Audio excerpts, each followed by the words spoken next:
less than half a day, and welcome to another episode of Welcome Home.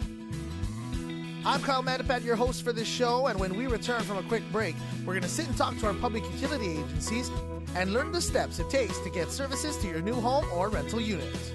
And of course, we'll have a great tour with Regina Fong from Remax Realty Group. Stay right there.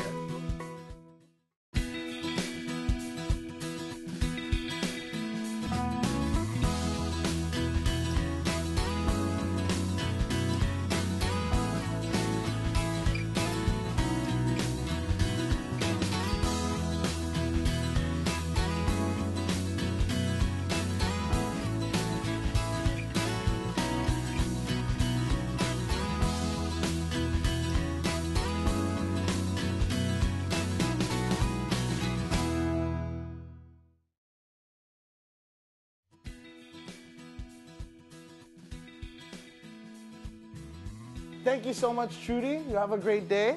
Great staff standing by, ready to make things happen for you here at the Fadian location for GWA and GPA. Now, you know what? We got a lot to figure out, especially if we're moving into a new home, and that's exactly what we're here for. We're going to talk with our friends from GWA and GPA to figure out where do we start as far as hooking up our power and our water before we move on in. In fact, we're going to talk with our friends from GPA and get the conversation started in just a moment. Happy day, Miss Becky. Thank you for having me. Happy day. Awesome. Now, I want to say right now, that artwork behind you is beautiful. Yes, it is. Yes, it is. And of course, we're here to talk about something just as beautiful. We're going to talk about getting us into a new home, whether we be renting or owning, and the things we're going to have to do with you, GPA, and get set up that way, yeah? Yes, we are. Awesome. Now, I understand it's more than just a one-day thing, depending on the situation. And you've got some friends standing by to help us elaborate on some other situations as well, yes, yeah? I have two friends with me today. Perfect. So let's start off with you. First and foremost, let's say I've just moved out of my parents' house. I'm ready to do this. I'm adulting, and I'm going to move into a nice rental unit. How do I get hooked up with GPA? First of all, you would need to come in with your lease agreement, picture ID, and of course, we would charge you an application fee, and then from there on, it would take, if you want a same-day service, we do offer that. And this is only for renting. Okay. Yeah, it would be a different story if you're building a new home. I see. Yeah. It's a little more intricate that way, I see. Yes. Okay, so we come in, fill out the paperwork, get everything squared away. How long is it before the service is turned on for a rental unit? It could be a same-day service. Yeah? Yes. Awesome. Does that cost extra? Yes, it does. Yes, it's a little bit of a fee there, right? Yes. What kind of fees are we talking about here as far as setting everything up? Well, there's an application fee of Okay. $25 for first time, and then we also do security deposit. However, that's different for number of rooms. I see. So it varies based on the home and the house that you're moving Yes. into. All right, so all of that can be assessed here on the spot. You mentioned earlier bringing the proper paperwork, the lease agreement you said, identification. Do we need anything else as far as mayor's verification, to see which church you go to? Just the lease agreement, your ID, and then we would have you draw a map to the location. Yes. Awesome. So it's that easy. You get set up. If you're renting, you can get it all done just like that. Yes. Perfect. Now that's all happening for us here. Can we do that at any of our GPA locations? Yes. Yeah. All three so all three? satellites. Yes. Perfect. Now you mentioned earlier it's a little different for building a house. Yes. How so? Because that one, of course, you're in the process of building your home, so sometimes you can apply with us ahead of time, but you're actually not ready for the power. Oh. So, yeah. Are there permits and stuff like that we'll have to go through? Yes. Yeah? Yes. All right, we'll talk a little bit more with your friends, like you said, about that Yes. stuff, right? But as far as a setup situation and your customer service perspective, what advice do you have as far as people who are coming in and building their homes? Well, lots of times it's best if you come in ahead of time, because sometimes the customer would wait like right when the house is done, ready to move in. But then we do go through a process. So it involves the engineering department, and then when they're all cleared, we release it to another section. So, there is a somewhat of a time frame. I see. So that one definitely not going to be same day. There's a process you have to adhere to. For a new home. How far ahead do you think we should come in as far as before the house is done? We advise customers to come in at least 6 months ahead of time. Yeah, That's depending. Safety. I mean, does it make a difference as far as how big the house is concerned, or? No, it's more of their location. Sometimes there's no poles in that area, so we would have to bring in, and then there may be more than one power pole, so that would take a little longer. There you go. Well, that's what we need to know as far as setting things up are concerned. And thank you so much for giving us those answers. Oh, you're welcome. There you go. You know it all, girl. Very nice. Miss Becky, if you had any more questions about the beginning stages of hooking up our power, what can we do? They can give us a call at engineering, that's 648-3000, or they can stop by any of our offices, or they can also go visit our webpage. Perfect. Thank you so much for your time. We're going to talk with your friends now about some of the next steps we can take as far as building up our house and making sure it's power ready. Okay. I'm standing by with John. This is Becky's friend, okay? She said she got plenty of friends. And we're going to talk to you about the next step in building a home and getting it squared away as well as hooked up for power. Now, Becky mentioned that for people who are building their homes, there are a lot more steps to it, you know what I mean? Yeah. As far as getting it inspected and some of the things that we're looking for. Can you tell us a little bit about that from an engineering perspective? Well, Becky Jo receives the work orders once they're generated from customer service downstairs. Okay. And then our section is divided up into areas on the island. So if it happens to be in my area, she'll give me my work orders. Then I'll schedule it, schedule for inspection. I'll go out to the job site and, inspect the provisions, make sure they're up to code. I see. Code being the NEC, the National Electric Code, and the National Electric Safety Code. And that's what it comes down to. It's about safety, isn't it? Correct. So you're looking for certain things. What exactly are you looking for? We're just making sure the provision is safe, it's wired properly, and for permanent power for permanent residences, we make sure that it matches what was approved already and permitted through the plan. So I see. if there's any discrepancies, we need to address it right then and there. So if you just see an orange extension cord from Grandma's house, that don't count, right? Yeah, it doesn't count. Okay, so you're out there on the field, you're seeing this all for yourself. What advice do you have in regards to people who are preparing? Becky said, make sure you come down, check us out before you even start the building process. Yeah, I would echo that sentiment. Do you see a lot of that happen as far as people who just build and then...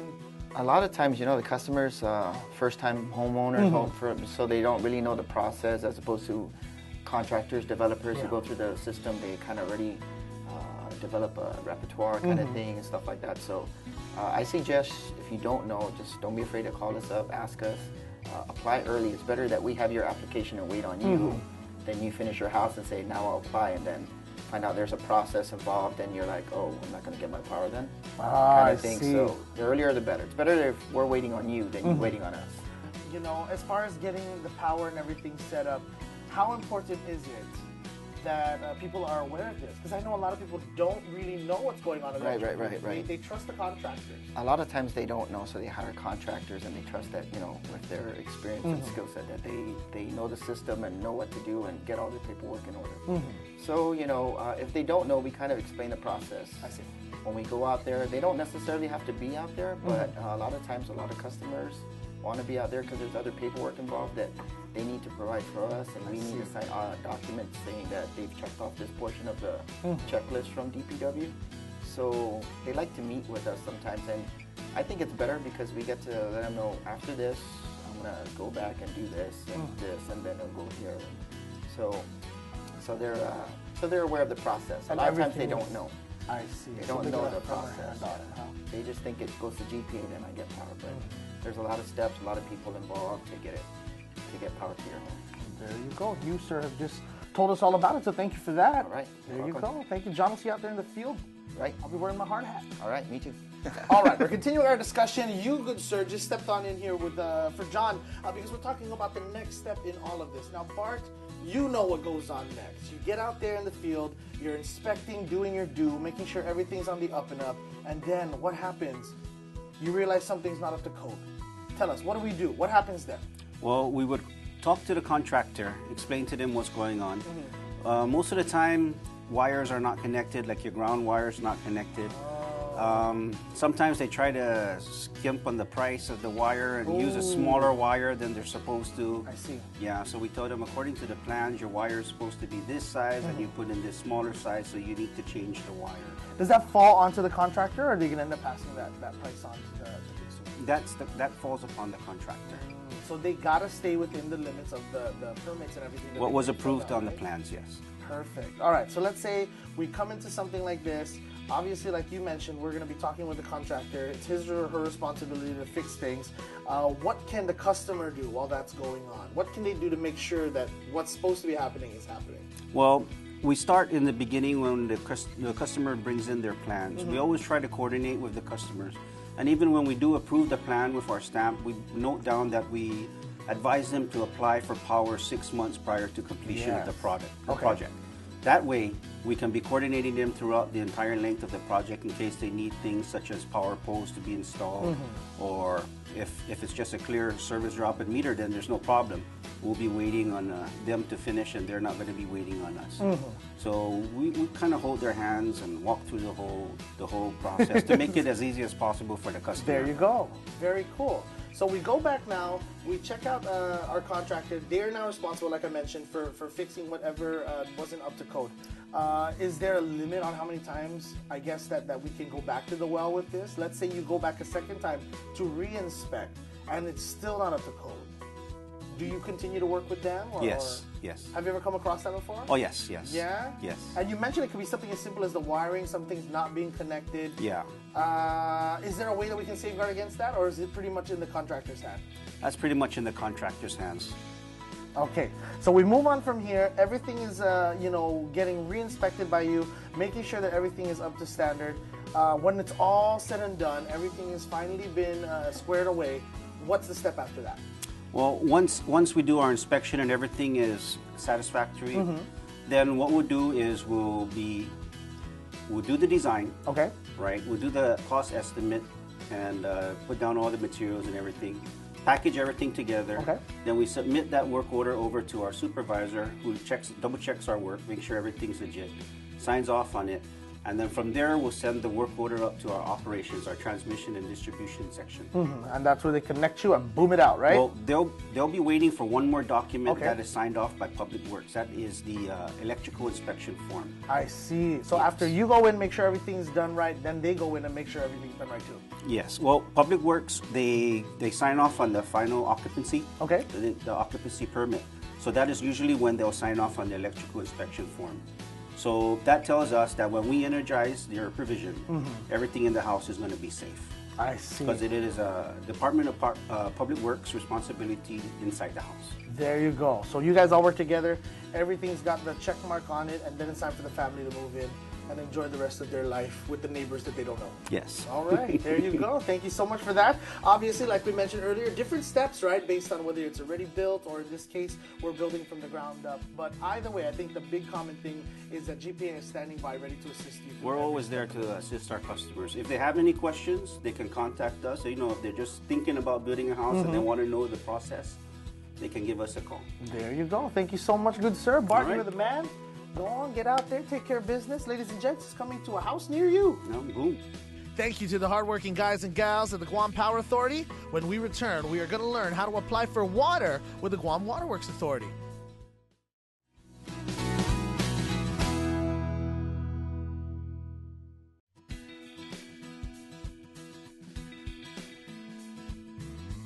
Welcome home. Before the break, we learned some tips on how to apply for power service for your new home or rental unit. Right now, we're going to talk with the Guam Waterworks Authority to find out how easy it is to get water running through your pipes and into your home. Thank you so much for having me, Tess. A beautiful space here in Fadien. Thank you. I got to say right now, I'm loving the art. It's everywhere. Oh, did you paint any of it? No. No, that's not your expertise, is it?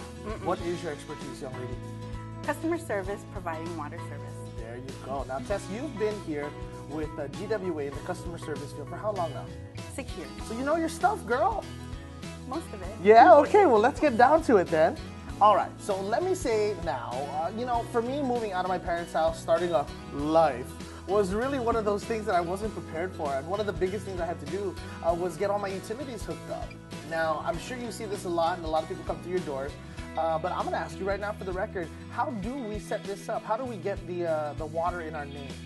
Well, if you're renting, you would need to bring in your required documents are your lease agreement, your authorization, and from the company, and then your photo ID. We have an application form for you to fill out. And usually you'll get your water service the next work day within the next couple of days. Awesome. Have your water service. So it's that easy then. You just come on in, Very you guys will easy. be able to walk them through the whole process? Yes. Is it different for homeowners though, as far Yes. as, you know, getting that all squared away? Well, if you're purchasing a home that's built already, it's the same process. You just need your proof of ownership that you own the home. see, the receipt. If you're building a home, that's a whole different story there. You would need to get your building permit, and once you get your building permit, then you can come in and apply for the water service. So it kind of happens before any of it's even done, right? Yep, before you even build your home, you can already come in to apply for the water service. And you just bring in all your required documents and the building permit, and then it's a little lengthy process. I see. Because you'll go through our permits department, the inspectors will have to go out and verify everything, and they'll walk you through it step by step, and then you'll be able to, and it costs more, of course, when you're building a house, because you have to pay for the new meter and all the installation. You get those mirrors everywhere you want them specifically. You're going to have to pay a little bit extra, right? Yes, definitely. Awesome. Okay, so we're talking now about setting things up. Obviously, like you mentioned, a little different route as far as building your own home as opposed to an already made home, whether that be renting or owning. Let's start with the already built home. So we go in, we come down, we get everything squared away from there. In regards to the next step, is there a next step, or is that it? Are we ready to roll? That's it. Once you come in and you apply, there is a deposit that you make, and we'll send the crew out. They'll turn on your water service. Sometimes the water's on already if you're going from one tenant to the other. I see. Or sometimes the owners, the previous owners or the owner of the house that you're renting have the water on already. So all you have to do is come in, and they'll have to just pick up a reading, and then you'll start your water service. So once you do that, you're all done.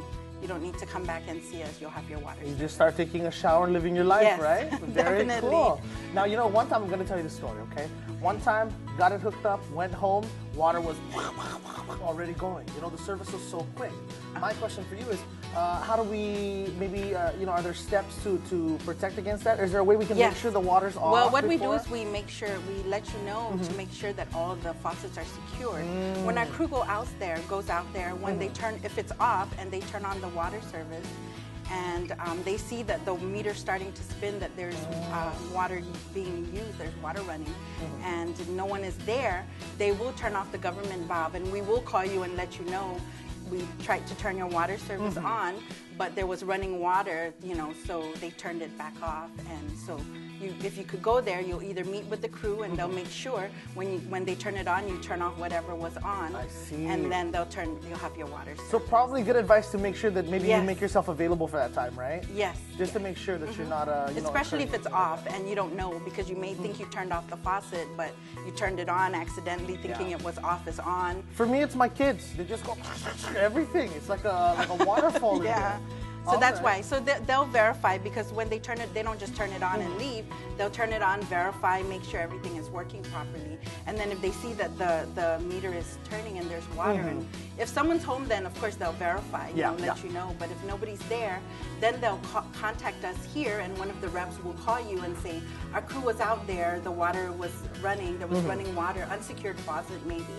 And for you to, if you want to meet with them, or to call us when you get there and turn it off, and they'll go back. And There you go. Again, I'm sorry, I have to bring it up because it happens to me so much. Yeah. You know what I mean? I hate to have to admit Definitely. that because it makes me look dumb. There's always water running somewhere in my No, house. because if the water is on already, if it's somebody else and the water is on, then you'll know if it's on or off. But sometimes when everything is off and you don't know, you're not sure if the bathroom That's faucet's true. on, or you know. And It'll be running. It'll be running. All right, so we squared that away. We're in the home now. Let's talk about payments, girl. What kind of money am I looking at as far as setting up water for my home? Well, deposits are for water service for just a residential home. Is the most would be about $52. Okay. It depends on the size of the meter you have, but standard 3/4 inch meters are what we normally have for residential homes. So your deposit is $32, and if you're connected to the public sewer, Okay, which is good then news. then you pay $20 additional for the deposit, because your monthly service fee is more. I So see. 52 would be the most for average residential home would be for you to pay, and you have to pay that when you come in to apply. Okay, so you have to do it deposit then. is paid upon application. Yes. And you have, what kind of payments do you accept? Check, credit card, cash. of Lobster? course. No lobster? No Okay. lobster. All right, so you square that all away, you get your deposit, and then like we said, it's pretty much a done deal for you. You make sure you pay on time, right? Yes, make sure you pay on time. It's due. Your bills are due 15 days after the bill date. So once you get the bill, you have 15 days, and then from there, then you'll get a reminder call that, you know, your payment is past. Perfect. And that's just straight across the board for everybody. Yes. Doesn't matter whether you're renting or owning. You got to pay that bill, right? Yes, definitely. All right. So there you go. It's as easy as that, I guess. As easy as getting water, right? Yep. And of course, like we mentioned earlier, it's a little different if you're building a house from the ground up. But if they had any questions about that, what could they do? They can log on to our website. All the information is there. They can call our customer service, and our representatives will help them over the phone. They can send an email, and they can come in and see us, and we can help them go through the process. Perfect. An amazing staff standing by to help you make this as easy as it possibly Yes. can. And you know what, on behalf of everybody who's ever hooked up water before, I want to say thank you for that. You're welcome. And when you start accepting Lobster's payment, girl, you let me know. Okay, I That's will. cousins. When we return, we're heading up north to take a look at some homes on the market.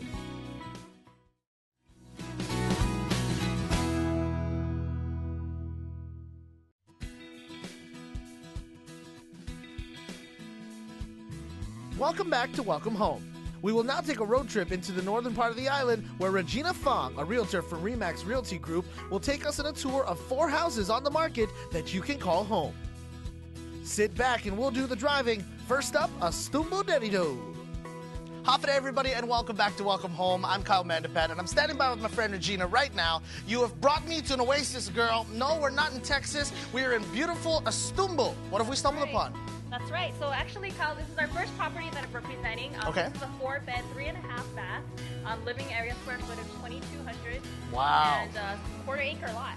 Big space. Look at all of this. A lot of room to let the kids just run around, and it's fenced, fully It's got a fenced. back patio. Yep, it's fenced all around. And it was built only in 2013, so it's pretty brand new. There you go. I'm very interested to see what it looks like inside. Let's take a look. Come on in. Let's go. When you walk through the front door of this home, you'll be greeted by the high ceilings and the huge open space that keeps everyone involved in the conversations, as the gourmet kitchen opens up to a spacious living and dining area. Check out the storage units above the door. Great way to utilize space, huh? Speaking of storage, this home is all about it. In all of its 4 bedrooms, there are floor-to-ceiling closet space / storages. Now this right here is what I call a master bedroom, with a tub and a stand-up shower. That tub looks great, especially after those long, hard days at work. But the master bedroom isn't the only room in this home that has its own bathroom. The front bedroom includes a full bath, great for visiting guests or even that teenager that wants their own space. This home is perfect for a growing family. The patio is covered and tiled with an outside kitchen, which by default is a necessity here on Guam. But it ain't no ordinary outside kitchen. It has a sink and a granite countertop. The property is fully fenced with an automatic gate and a security alarm system. So, let's break down the cost of this home monthly based on a 4% interest for about 30 years. The list price on this house is 455,000 buckaroos. This would bring your monthly mortgage payment to $2,172. It's a lot of house and a great deal. Now on to house number 2 in Fern Terrace. All right, ladies and gents, welcome back to Welcome Home. Our conquest of the North continues this month, and now we find ourselves a little bit further up towards Jigo, but we're still in Dedido. Tell me a little bit about this place, Regina. Hey, Kyle. So this is our second property. This house is 3-bed, 2.5 bath, Okay. listed at $219,000. The living area square footage is 1,200, and the lot size is 700 square meters. Perfect. Now, there's a lot of space here, a lot of room to There work is. with, and a very beautiful home, I'm sure, inside, as it is with all this new finish on the outside. Let's take a look, yeah? All right, let's go. Let's do it. This home on Galion Drive in Fern Terrace has been recently renovated and is ready for you and your family. There's a spacious dining area, along with a great living area, too. Check out that galley kitchen. It's got great tiling and an easy layout to make those great home-cooked meals. The home has a total of 3 bedrooms and 2.5 bathrooms. Breaking down the cost of this home monthly based on 4% interest for 30 years, well, the list price on the home is $219,000. This would bring your monthly mortgage payment to about $1,045. Welcome back to Welcome Home. I'm Kyle Mandapat with my friend Regina, and she's been taking me on a tour of all these amazing properties through the north. Now we're continuing that journey right now here in beautiful Dedido. We are at the Pacific Gardens. Yes, we are, Kyle. So this is our third property. This one is a 740 square feet condo, and it's 2 bed and 1 bath. Wow. And the listing price is $60,000. So if you get this, your monthly payment could be less than $300 a month. Are you kidding me? That's perfect for investors or maybe for Right? first-time buyers, yeah? Correct. There you go. I'm very interested to see inside. I can tell from here it's already been renovated and it's beautiful. Let's take a closer look, shall All we? right, let's go, Kyle. This 2-bedroom, 1-bathroom is located on the first floor of the Machechi Pacific Gardens. As you can see, the unit has been completely renovated with new floor tiles, kitchen cabinets, doors, and the interior has been given a new coat of paint too. Also, the seller has installed brand new split air conditioning units. The 2 bedrooms are connected by a Jack and Jill restroom, and the condominium is conveniently located near several restaurants, shopping areas, and the airport. The cost of the unit is listed for $60,000. Taking that on a 4% 30-year mortgage rate brings this cute starter unit close to $287 a month, not including the common area fee of $278. Sounds like a great deal to me. Moving on to the next house in Tumon. Oh my goodness, the day continues right here on Welcome Home. Welcome back. I'm Kyle Mandapat, along with my friend, Miss Regina, the realtor extraordinaire. And you know what? We've had the opportunity to check out so many different spots today. All of them have their own little charm to them. And for this last unit, you brought us pretty close to the beach. We're down here in Tumon. It's the Lily Village condos. Tell me about what you got in store for us. All right, so here, Kyle, this is our 4th property. This is a 1,200 square feet condo, and it's 3-bed, 2-bath, and it's listed at $135,000. Perfect. I can feel the aircon out here, which means it's chugging pretty awesome. Let's go see inside, yeah? All right. If the ownership of a house isn't quite you, and you prefer a low-maintenance kind of home, check out this condominium at Lily Village in Tumon, along Happy Landing Road. The unit is conveniently located on the 1st floor and has 3 bedrooms and 2 bathrooms. Imagine the meals and drinks you can prepare in this kitchen, but leave your dressers where they are, as there are great built-in drawers in all the closets in the bedrooms. The unit comes equipped with a central air conditioning unit, 2 parking spaces, a dishwasher, stackable washer and dryer, and a stove. Let's break the monthly mortgage cost down. The list price of this unit is at $135,000. Take that based on a 4% interest for 30 years, and your monthly mortgage cost will be around $645, not including the common area fee of $200. Wow, another great deal. Thank you for watching this segment of Welcome Home, and we hope that this tour of homes has sparked your interest into home ownership. If you would like to see these properties for yourself, give Regina or Chris a call for more information at 988-5224. Tune in next time for a look at more properties that you can call your own. Until then, thank you so much for watching this episode of Welcome Home. We hope you've enjoyed it. Please join us again next time for a new episode right here on this Sorensen Media Group television station. My name is Kyle Mandapat, and I'll see you next month with more properties for sale, more tips, and more tricks.